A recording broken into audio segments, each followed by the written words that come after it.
현재 유럽에서 가장 뜨거운 선수 중 한 명인 이강인은 지난 3일 이라크에 도착해서 대한민국 국가대표팀 훈련에 합류했습니다. 대한민국 대표팀은 오는 6일 새벽 3시 15분에 이라크와의 원정 경기를 치를 예정인데 이건 2026 북중미 월드컵을 위한 아시아 최종 예선의 9차전 경기입니다. 혹시 잊으셨을까봐 월드컵 상황을 전해드리면 아시아에서는 6개 국가가 3개 조로 구성됐는데 각 조에서 1위와 2위가 본선에 직행하고 3위, 4위는 다시 4차 예선을 거쳐야 합니다. 현재 한국은 B조에 속해 있는데 8경기에서 4승 3무로 승점이 16점이라서 이번 이라크전에서 승리할 시에 곧바로 본선 진출을 확정 지을 수 있는 상황이죠. 사실 지난 3월에 있었던 오만과 요르단전을 승리로 장식했다면 이미 본선을 확정했을 텐데 한국 홈에서 치러진 두 경기 모두 비기면서 힘든 이라크 원정에서 승리를 노려야 하는 어려운 상황에 놓이게 된 한국 대표팀입니다. 그런데 월드컵 얘기를 하려는 건 아니고 가장 늦게 대표팀에 합류한 이강인의 이적설이 현재 유럽에서도 매우 뜨거운 이슈이기 때문에 이 얘기를 한번 좀 해보려고 하는데요.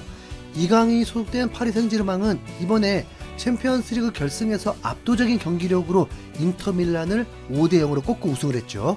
이는 PSG가 창단한 이래 첫 챔스 우승으로 구단 차원에서도 그토록 바라왔던 꿈이 드디어 이뤄진 시즌이 됐습니다. 이강인은 비록 챔스 상위 라운드로 갈수록 출전 시간이 줄어들고 아예 나오지 못했지만 그럼에도 불구하고 당당하게 명단에 포함된 주요 1군 멤버로 인정받긴 했습니다.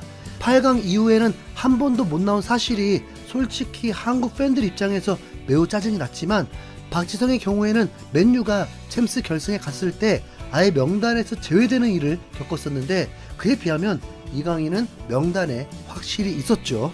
그 덕분에 아시아인 최초로 명단에 포함된 채 유러피언 트래블을 달성한 선수가 됐습니다. 경기 시간 동안의 그라운드는 1분도 못 밟았지만 어쨌든 파리의 1군 선수로 우승한 건 맞고 분명 이력서에 기록될 우승도 맞습니다.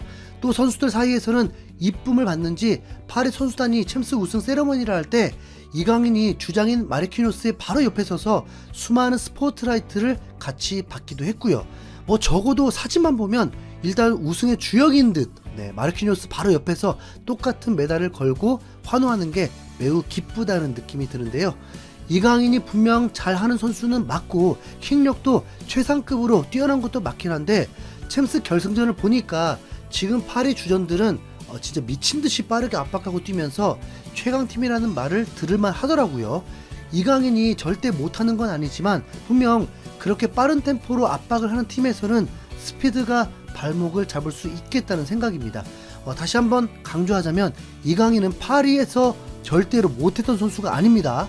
오히려 나오기만 하면 항상 맹활약하면서 손에 꼽힐 만큼 잘한 시즌이었죠. 최근 통계 전문 매체인 슈퍼스코어가 5대 리그에서 활약 중인 세계 각국의 선수들 중에 국적별로 최고 평점의 선수를 찾아봤는데 여기서 한국의 이강인이 평균 평점 7.46점으로 엄청나게 높은 점수를 기록했습니다. 참고로 파리 선수단 내에서도 이강인은 하키미, 덴벨레, 비티냐에 이어서 4등이었고 프랑스 리강 전체에서도 탑5 안에 들 정도로 좋은 평가를 받았던 시즌이긴 합니다. 앞서 언급했듯이 챔피언스 리그 토너먼트 단계에서 한 번도 못 나왔다는 임팩트가 커서 그렇지 시즌 초중반까지는 출전을 하기만 하면 어쨌든 좋은 모습을 보여준 건 팩트예요.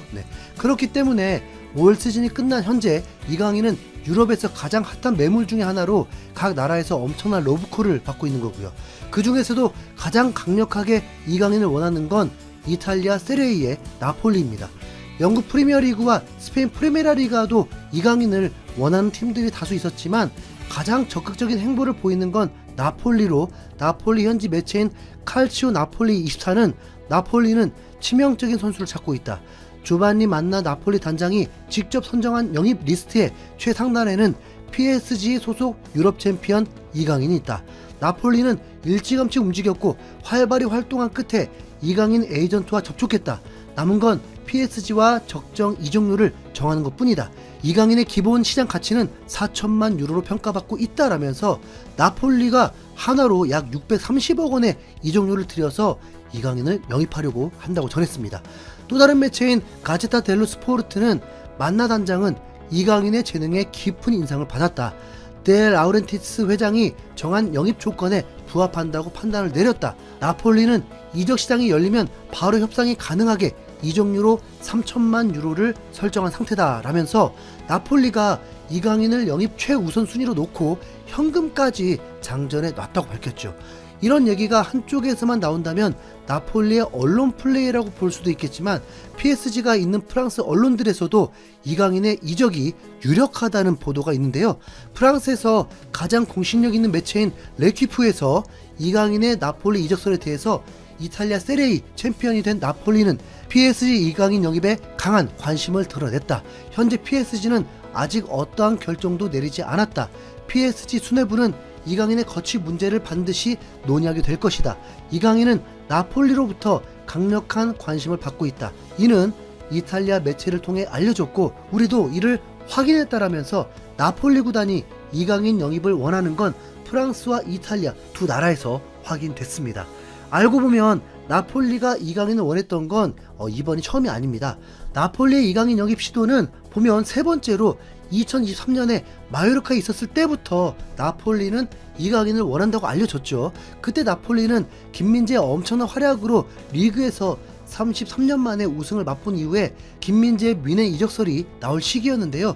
김민재 덕분에 한국 선수들에 대한 평가도 같이 올라갔는지 전력 강화를 위해서 이강인을 염두에 두고 마요르카에서 영입을 하려고 시도했습니다.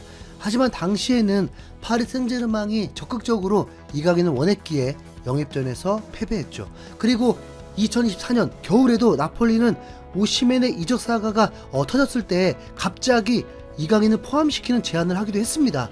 하지만 파리 측에서는 이강인을 여전히 중요한 로테이션 자원이라고 보고 있었기에 이 스왑 딜은 제대로 이루어지지 않았고요. 물론 지금도 파리는 이강인이 남는다고 하면 충분히 자리를 줄 의사가 있습니다. 팀을 떠나고 싶어하는 건 오히려 이강인으로 아직 만 24살에 불과한 창창한 나이에 더 많은 출전 시간을 확보하려고 나가는 거예요. 네. 이번에 세레이 우승을 차지한 나폴리가 이강인을 영입하면 확실하게 붙박이 주전으로 리그는 물론 챔스까지 출전할 확률이 높거든요. 많은 전문가들이 예측하기로는 이강인이 나폴리로 가면 오른쪽 윙을 맡을 거라는데요. 현재 나폴리의 주전 라이트 윙은 폴리타노로 김민재와 함께 리그 우승을 경험했던 선수지만 이제 30대에 들어서면서 기량이 조금씩 하락해서 이강인이 충분히 넘어설 수 있는 선수죠.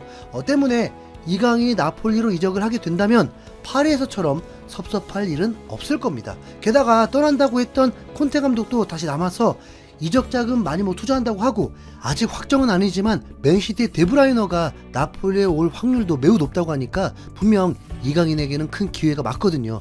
이강인이 어린 시절 출연했던 TV 프로그램에서 세 가지 꿈을 얘기한 적이 있는데 그 중에 국가대표 되기와 챔스 우승하기는 20대 중반의 나이에 벌써 잃어버렸습니다. 남은 한 개가 바로 한국 월드컵 우승시키기인데 이번에 나폴리에서 콘테와 데브라이너에게 특훈을 받고 지금보다 더 업그레이드 되어서 월드컵에서도 좋은 모습을 보여주길 진심으로 응원하도록 하겠습니다. 이상 흰수염고리였습니다. 감사합니다.